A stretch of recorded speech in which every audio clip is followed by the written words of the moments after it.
What's going on mga kaibigan? Welcome to my channel. Nandito tayo sa San Ildefonso, Bulacan. Dito tayo sa farm at bumisita lang ako.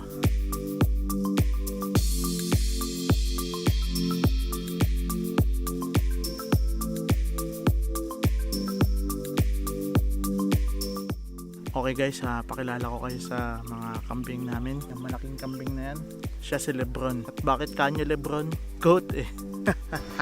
Siyang top dog dito. Top goat. Nandito nga ako ngayon sa farm. I really like it pag nandito ako. Sobrang ganda ng atmosphere. Lahat green, very lush. Yung mga narinig mo dito, hindi mga sasakyan eh. Hindi mga tricycle, mga jeep, hindi mga kotse. Ayan, narinig niyo ba sa guys? Narinig niyo yan? Mga duck, mga itik, kambing, manok. Which is really cool, diba? Sobrang relaxing in a way.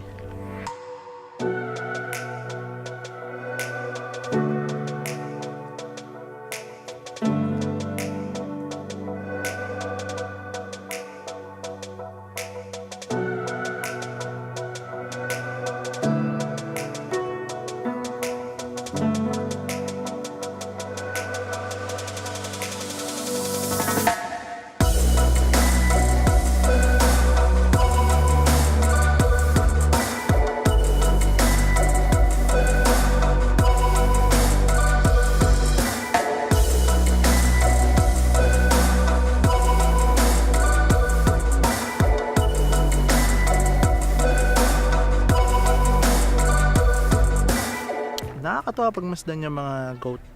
Nung umulan kanina, nagpasukan silang lahat sa goat house nila. Pero yung mga nanay, talagang hindi sila mapakali pag hindi pa nila nakikita yung mga anak nila na nakakapasok doon sa goat house. It's like the parental instinct na naka-instill sa kanila. Sobrang, wala lang, ang cool, ang lupit. What a day! Sobrang init mga kaibigan. Ito nga pala yung motor ko guys. Medyo napabayaan ko na siya. Kaya ganito yung tsura. Maandar pa to.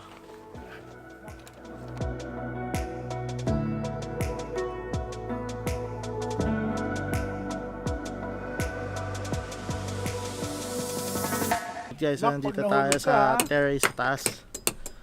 Sakap ng hangin. Picturean mo si Mac. Mac, kalagay dito Mac. Babalik tayo na ako ng Manila, so that's my vlog for today. Thank you very much for watching. At ito yung kubo naman. Ito yung kubo ni Daddy. Ito si Mac. Mika, kaway ka oh.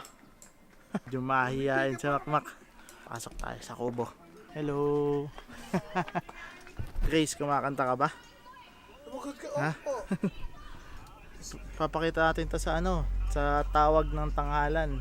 Alright guys, so ito talaga. This time it's real, alas 6 na, pero maliwanag pa din. But it's time to go. I have to pack up my things, go back to Manila.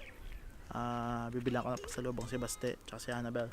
Thank you very much for watching. Maraming salamat sa inyong panonood. And kita-kits tayo sa sunod na video. Hopefully, travel video na yung next. Bye bye. Bye-bye!